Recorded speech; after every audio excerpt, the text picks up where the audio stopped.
The Doing Good model and Essence of Life Radio present Good Talk, one-on-one conversations with leaders and various experts on the question of whether doing good is good business. And today, we have the pleasure of hosting Professor Maury Peiperl, Dean of George Mason University's School of Business, who has been working for many years on the topic of leadership and career in the context of global change. Prior to joining George Mason, Maury was Director and Dean of Cranfield School of Management, one of the UK's leading MBA and executive development institutions. Before Cranfield, he spent 11 years on the faculty of the London Business School and 10 years as Professor of Leadership and Strategic Change at IMD in Switzerland. Before becoming a professor, he worked for IBM, Merrill Lynch, and LE Key Consulting, and as a research fellow at Harvard Business School.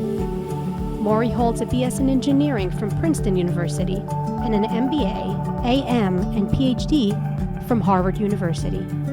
Outside his teaching and research, he sits on the boards of several startup companies and SMEs in areas as diverse as medical foods, energy conservation, and career development. Welcome, Professor Peiperl. So good to have you with us today. Thank you, Cher. It's my pleasure.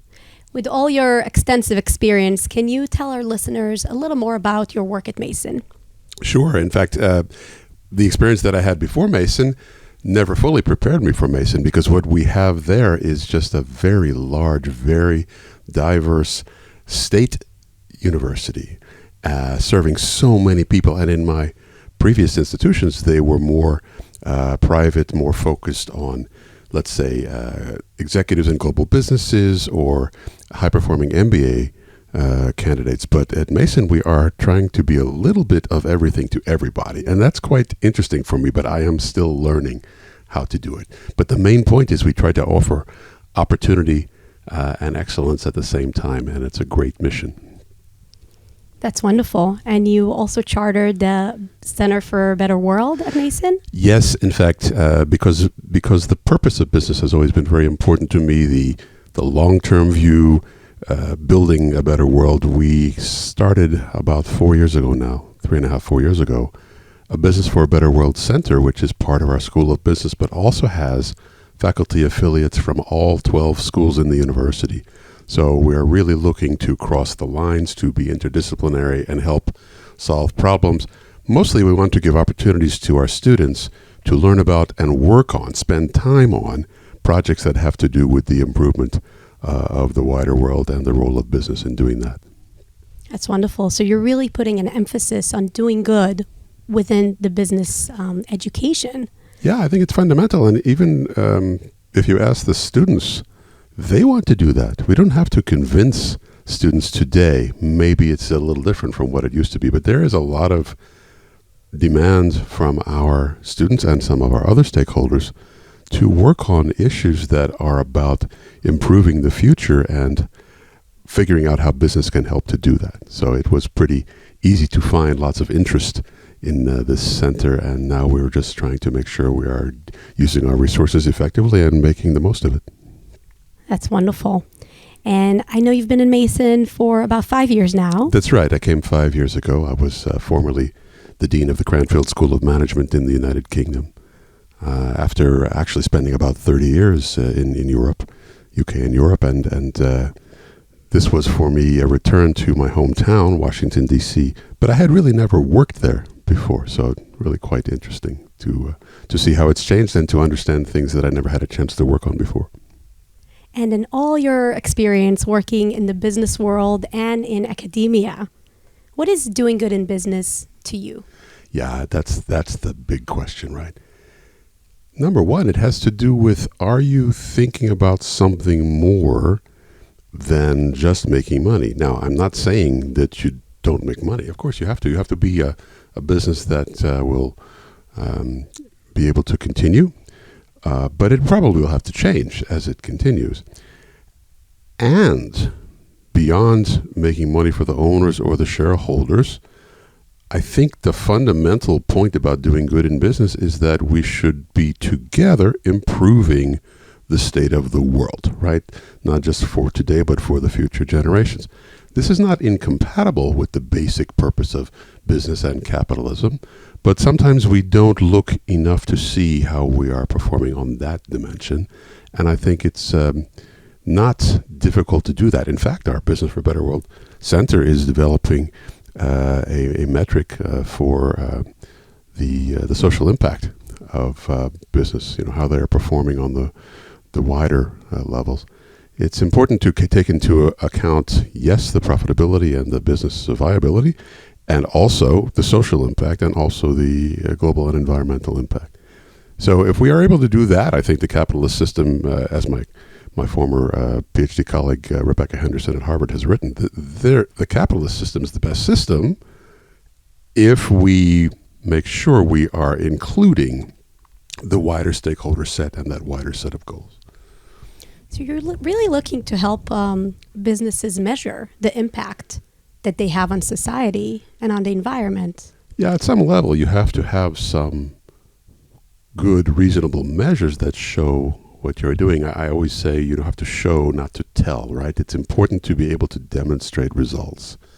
Whether Absolutely. You are in business, in theater, in politics, in the military, you have to be able to show what you are doing that makes a difference.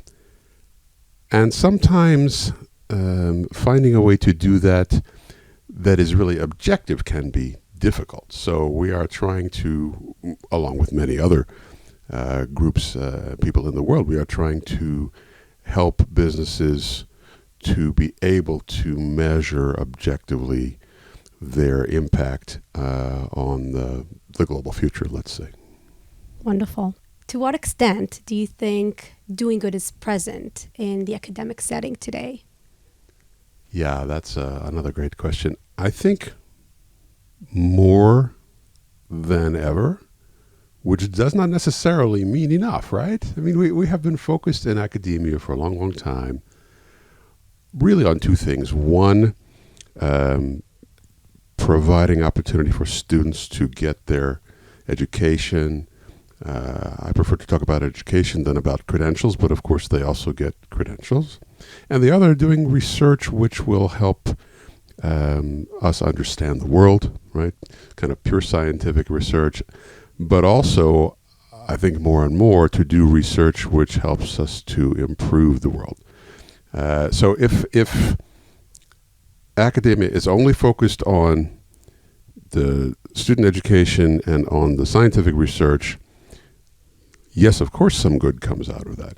But if we are focused even more on, are we doing the education that's going to help students improve the world? Are we doing the research that will help us to solve the big problems of the world? Then we're going to end up doing more good, and even more good if we give the faculty and the students and the other constituents more and more opportunities actually to go out and do project work and such that is about improving the state of the society and the world around us. And so that's part of what we try to do at Mason. I think, to your question specifically, academia is trying more and more to do that. We get more and more demands from students, faculty, staff, alumni, donors to do that. But maybe we're not completely there yet. We have more to do. There's so much more work to be done. What do you see as the role of academia in advancing the business world towards doing good? Yeah, well, to do that, we have to partner with the business world, right? And so Absolutely. I have been to, we're members of a number of global organizations, some specifically in business education, some in the wider education world, and some in the business world and the policy world. So the big one, let's say, is the United Nations Global Compact, which is connected to the Sustainable Development Goals, and its purpose is to bring business to make progress on the goals. Now, there is a part of that called the Principles for Responsible Management Education, which our former president, Angel Cabrera, was involved in developing, and I have been involved in for many years at several different institutions. This is to say, how do we run business schools and train the leaders of the future to be able to help businesses to work toward the goals? Now, no business is going to work toward all 17 goals, but each business certainly has a few of those, the 2, 3, 4, where it's really kind of central to their mission or their context, how they can help. And so we are trying to make sure, and the Global Compact is trying to make sure, that we help businesses help the world. The good news is there is tremendous momentum now in the business world among, for example, CEOs of global companies, but also investors. More and more funds which are trying to target their investments toward sustainable projects, sustainable companies, startups. One of my former students, MBA student from IMD in Switzerland, is involved in startups in that stage, in that sector. So I think we're moving in the right direction, and the more that we can and that I can help to connect different parties who have this common interest, the more we're likely to get results, again, that we can show.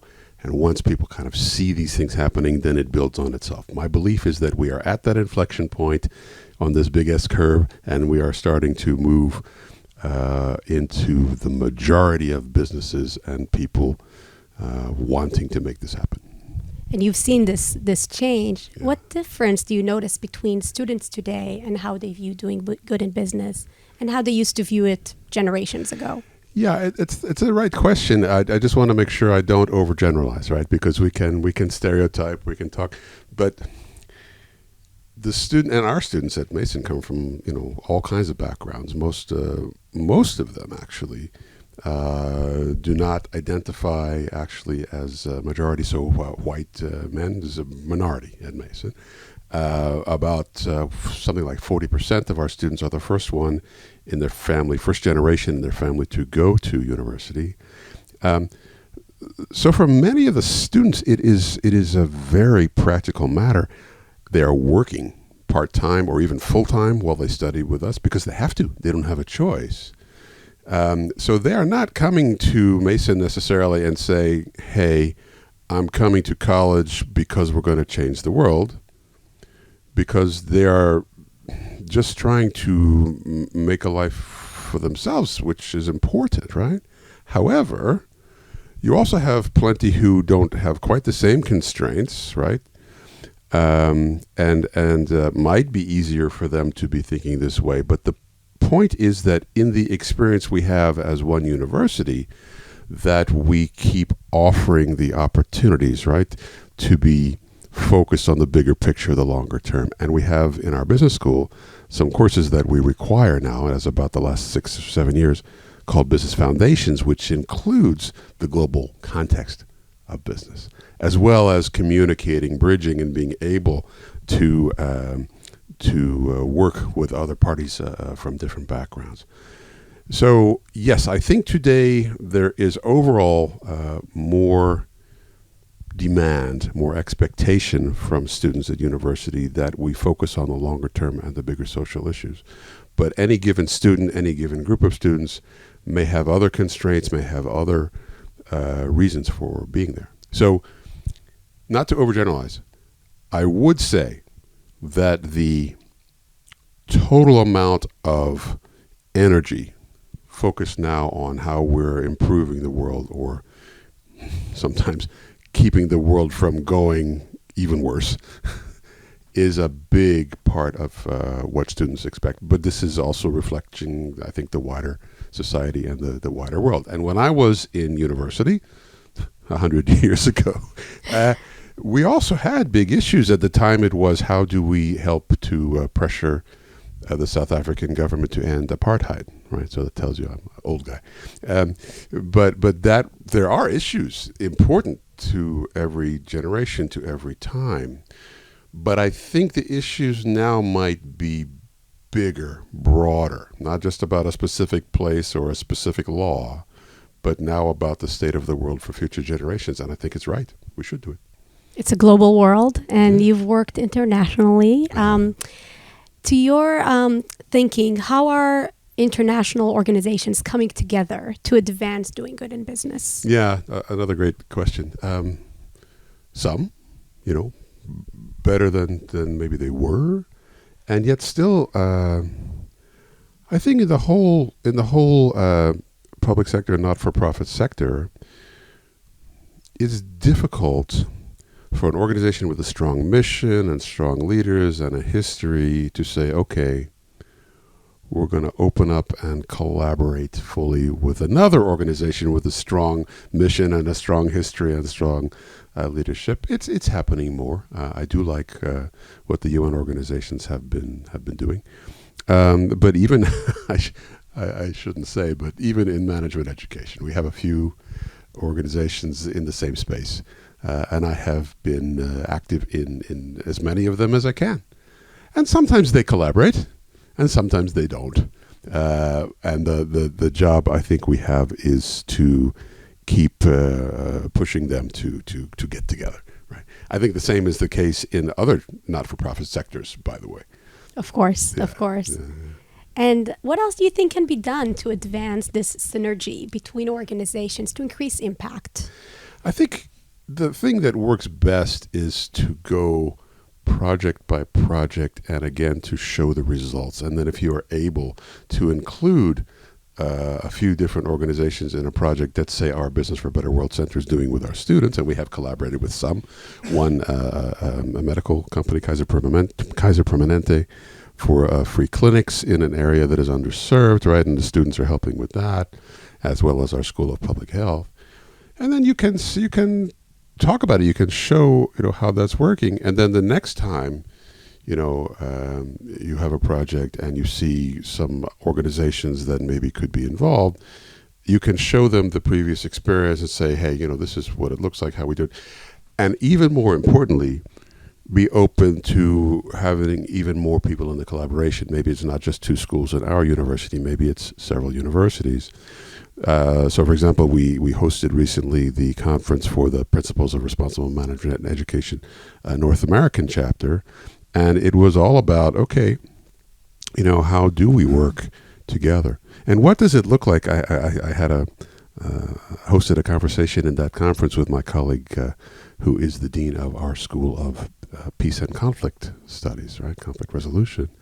What does it look like when business gets involved in solving international conflict? This has been a subject I have been working on for 25 years, and it is great to have people in the conversation who are not just the business people, not just the business teachers or the business students. So the more we are able to bridge, the more we're able to collaborate on specific things.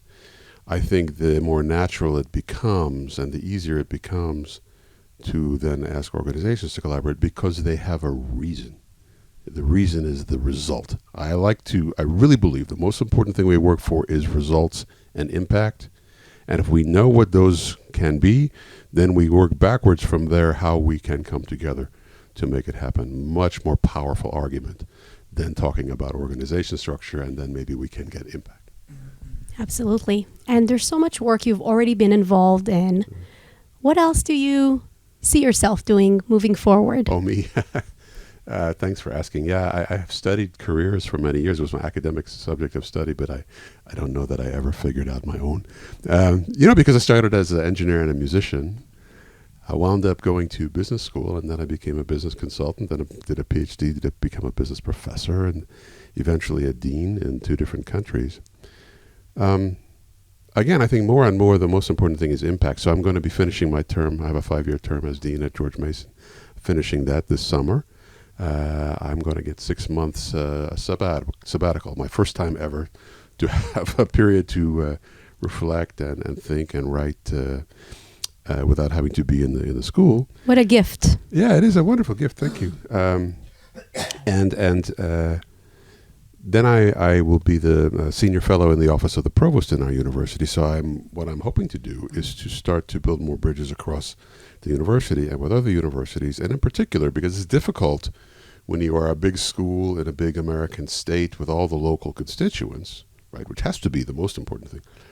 But it is difficult then to help get a more global view because you're so busy with everything that's happening right around you, and you work for the state government, not for the country, not for the world. So I'm hoping to be one of the people there who is constantly helping to build bridges more broadly because I have this global history, and even to connect more For example, with the Doing Good group here and the work that is happening based in Israel, but also in other places to help our students build a better world. Now, for me, it can be as a professor in the center, can be as a fellow in the university, can just be a member of these organizations. I serve on a few boards, some not-for-profit, some for-profit, and I will try to put the pieces together in a way where I can, let's say, add the most value, be the most impactful, because I think that's the most important thing. But if I can include some of the arts, I will also be happy because I love that. I have just joined the board of the National Philharmonic Orchestra in Washington, so that's Wonderful. Exciting. And whenever I teach leadership and change, I always use some musical examples to connect with the lesson, something that has to do with what we're trying to work on. So, and I'm also going to be doing some more writing of stories, case studies on new companies that are, or even some old companies that are doing more and more to include stakeholders, to make a culture that is much more human, where people want to be, not just because of the customers and the business model, but also because of the community that is built there. I was just visiting one in Milano last week, which I hope I'm going to do a case on. So if I can help to show, once again, the examples that are making a positive difference, then I think I will be making good use of my time. That sounds wonderful. And you've had such a fascinating path and so much inspiration in everything that you're planning to do and achieve. I want to thank you so much for joining us today. It's been such an inspiration to hear you and to listen to you. And I thank you so much for being here today and joining us. It's my great pleasure, Shira. Thank you for having me, and all the best. Thank you.